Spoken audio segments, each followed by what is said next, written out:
Thank you so much for coming here. I am George Lane. I am the co-film festival director for Days of the Dead. And I'm Audrey Lane, the director. We're partners.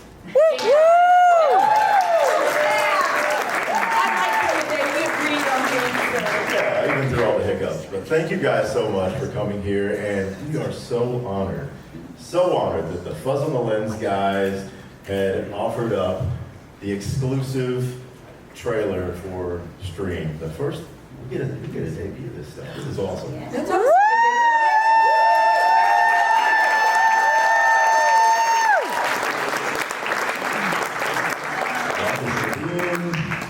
Phil Falcone, all the Fuzz on the Lens guys. Michael. He's over here. He's over there. We changed sides on you. Flecking it out. Michael, you can direct this thing.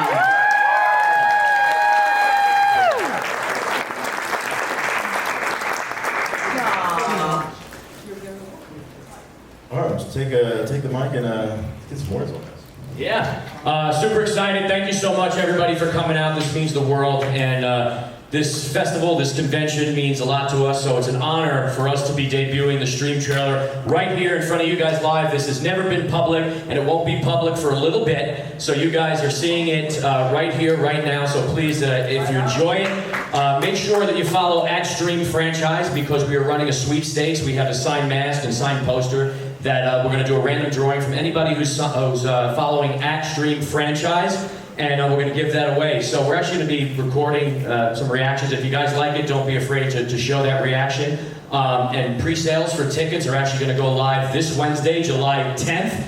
So yeah. So we have a theatrical release happening on August 21st, and this really happened because of you guys, our fans, our Terrifier fans that came over and crossed over. So we can't thank you enough. What you guys did for Terrifier, what you guys did for Terrifier 2, truly means the world to everyone. I can say that on behalf of everybody that's a part of Terrifier. And again, if you guys like Stream, let us know, and hopefully you guys can do it again for us, because indie horror is where it's at. We're going to show the studios why.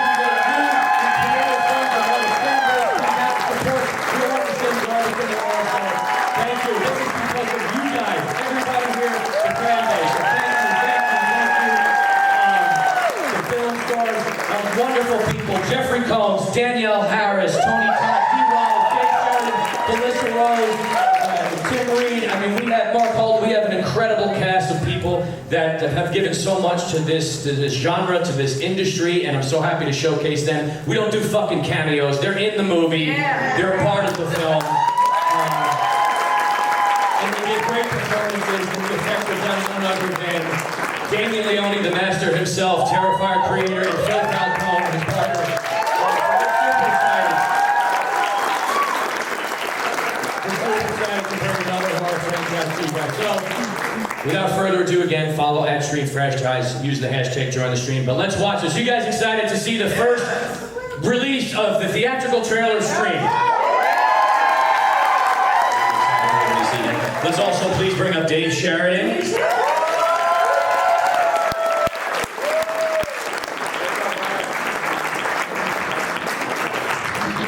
I was a little kid. Been a lot of years. It's great. Thank you. You guys can film now also, that's okay. Just the trailer stuff. Please, without further ado, someone who probably needs no introduction, and none of them really do, but Melissa Rose!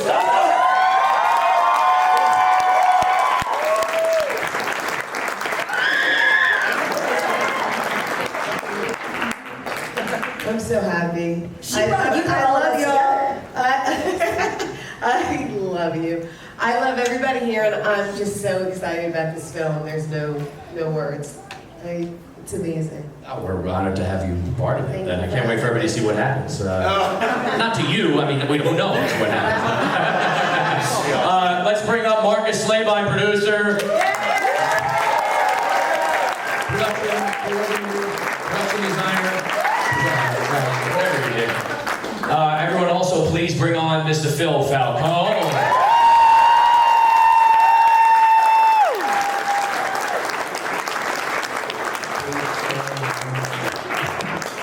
Say I was the Phil not only on obviously everyone knows him and the work that he's put into the Terrifier franchise with his partner Damien Leone, but also truly a great friend to myself, to everybody up here on the stage, and we're so honored to have him a part of this. He did a lot of the effects in Terrifier 2, and he also did some effects with Damien in Stream that I think turned out pretty good, right? And there's another producer that's out there right now. I see her recording the film, Michelle Santiago. Everybody give her a round of applause.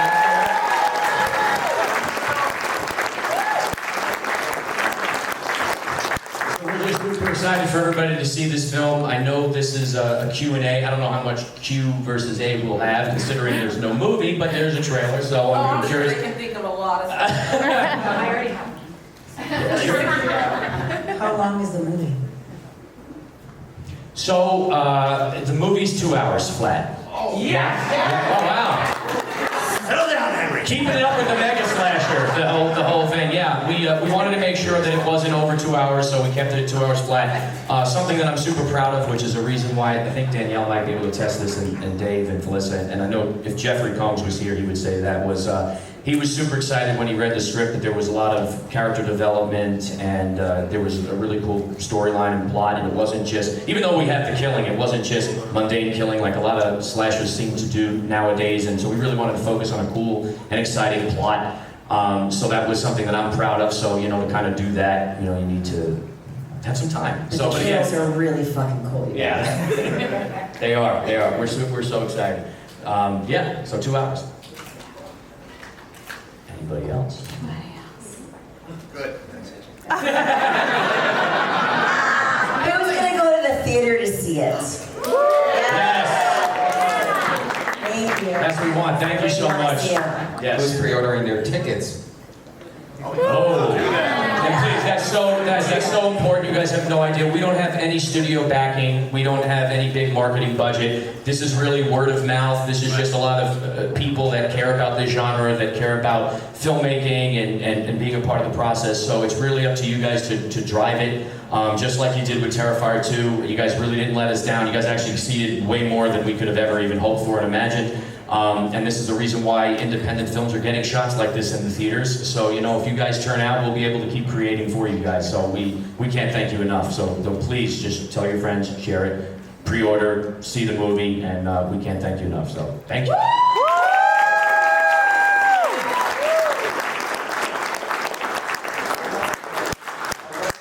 Have you guys decided what streaming network this is going to be on pretty soon? Stream. Pretty much everything. The basic stuff, obviously, first. We're working on some deals right now if they're going to be any exclusive stuff, but right now we're really focused on the theatrical release first, and then we'll see kind of where it goes from there. We have a lot of offers and a lot of things, but again, we don't want to kind of jump on anything too early. We kind of want to see where it goes, and then hopefully have a little bit of a position of power to negotiate better. I respect that. Yeah. Thanks, Henry. Question. Excuse me. How many theaters are you opening? Good question. Yeah. So right now it's funny. So originally we were told, because the way they work out these deals is it's like you'll get no more than X amount of theaters. So they don't want to promise too much because they don't know what they can deliver. So first it was like 100, 200, 300, 400, 500, probably 600 more. So it's growing. We don't have an exact estimation on what the theaters are because again they're holding back based on the pre-sales. But exactly what happened with Terrifier is, if you guys show up, if you guys care, they're going to extend it. They're going to extend the showing, expand it all. So like right now, it is a limited release, and we originally only promised 3 days. It was supposed to be Wednesday, Thursday, Friday, and we've already gone to Sunday. So they're already extending us, and the pre-sales haven't even started yet. So that doesn't happen. And it would be in theaters such as AMC and Regal and stuff like that, private theaters as well. So we're trying to. If you guys have areas of where theaters are, there's a Facebook page actually that's on Instagram. That guy right there wearing the stream mask right there, he started, and we can put it in there because actually the theaters they're on there. They're watching everything we're doing, and you can kind of put out where you want it, and they'll try to get it there for sure. It's called hashtag. It's called Join the Stream. Yeah, join the stream. Yeah.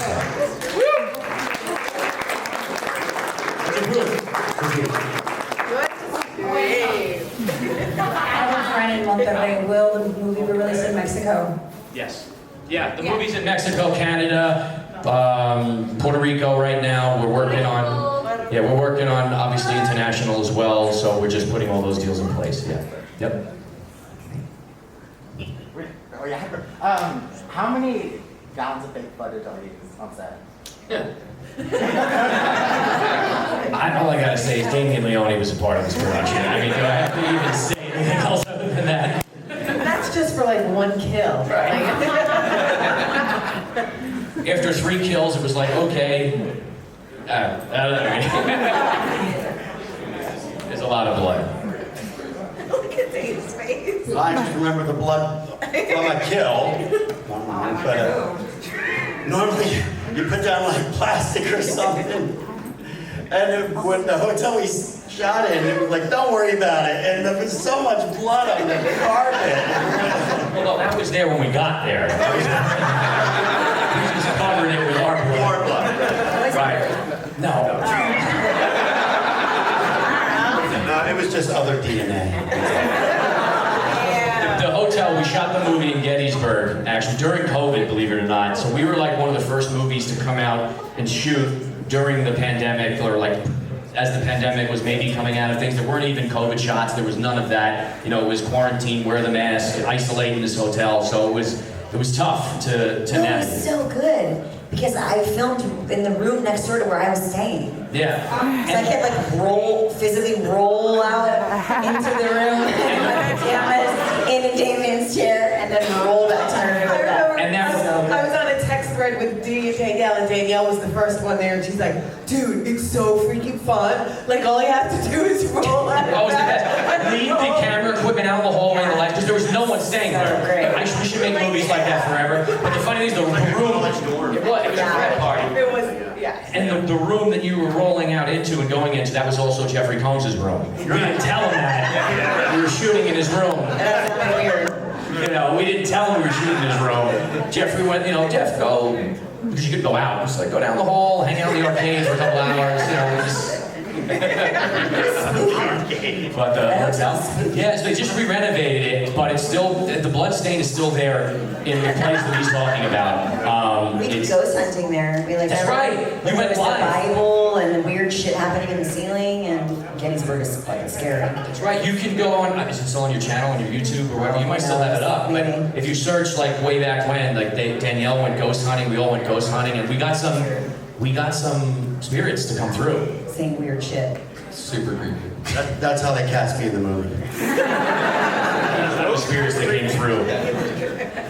Phil, you. Phil. Let's just say I have a little affectionate luggage cost. Yep. All will be revealed after the movie.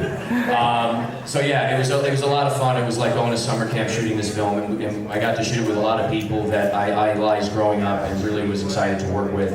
And it was super cool to work with them, and then everybody else that's extended, Tim Reed and Tony Todd. Danny Roebuck. There's Danny Roebuck. Oh my God, Danny Roebuck, who's in Terrifier 3 as well. Danny's great. I'll tell these the Monsters. And he's not here today. No.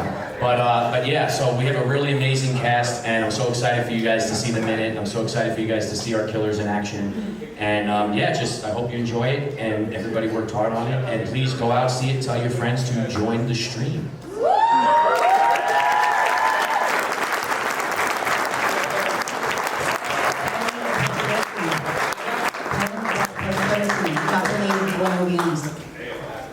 There will be a post-credit scene, that is correct. Thanks, Dave. Yeah, thank you. Only, and it's exciting. There's more people in the movie you don't know about. Oh, yeah? Oh, yeah. That's good. More reveals. Yeah. Do you guys, was there any specific influence to the movie? Oh, yeah. You know, it was, for me in particular, it was something that I always felt that worked with horror films. I think you guys being a part of them, it was always like, what scares majority of people, like for example, and ruin it? Like what's something that people feel comfortable in and then ruin it and make them the majority of people scared of, right? So with Jaws, it was the day at the beach, right? And with Halloween, it was, your neighborhood, your babysitting. And for Friday the 13th Sleepaway Camp, it was kind of ruining that experience. For Nightmare on Elm Street, it was The Dreams. For Psycho, it was The Shower. It's kind of like taking that safe space and exploiting it.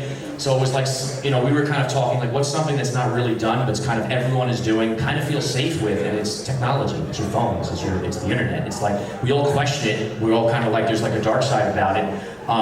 But we all still do it, and we all still feel safe about it. So that was really a big influence of kind of just how do we do a new slasher? It was kind of like, let's modernize it, let's bring it into the digital age.